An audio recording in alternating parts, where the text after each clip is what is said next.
It's a huge catch for a tiny boat. All manner of fish flap about on the deck, but it's too choppy for us to film.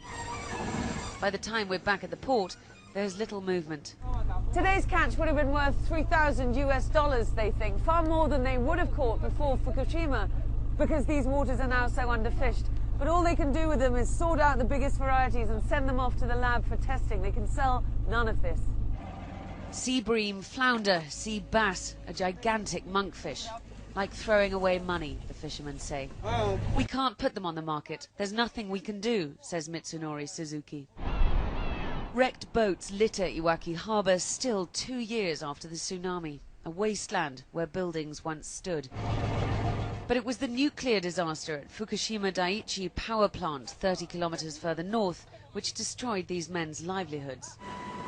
Contaminated water used to cool highly radioactive nuclear fuel released straight into the ocean by TEPCO, the plant operator, in the weeks after the earthquake and tsunami.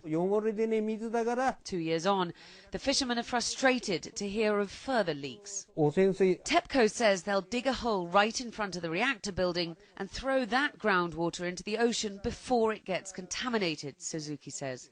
But what's happened now is there's a leak in a reservoir above, so that groundwater won't be clean. One of TEPCO's many problems is that groundwater is leaking into the damaged reactor buildings, 400 cubic meters a day, on top of the 300 cubic meters it has to pump through to cool the nuclear fuel debris sunk deep inside the reactor vessels. That water gets contaminated too, and all of it needs to be stored somewhere. Leaks in the underground reservoir system mean TEPCO's having to resort to overground tanks, 900 of them, 80% of which are full.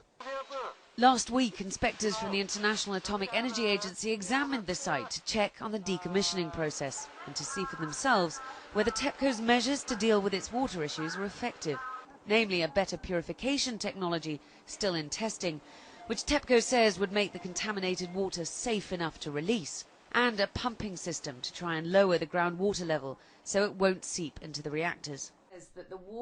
But these men lost their faith in TEPCO a long time ago. They always say it's all right, it's safe, says Suzuki.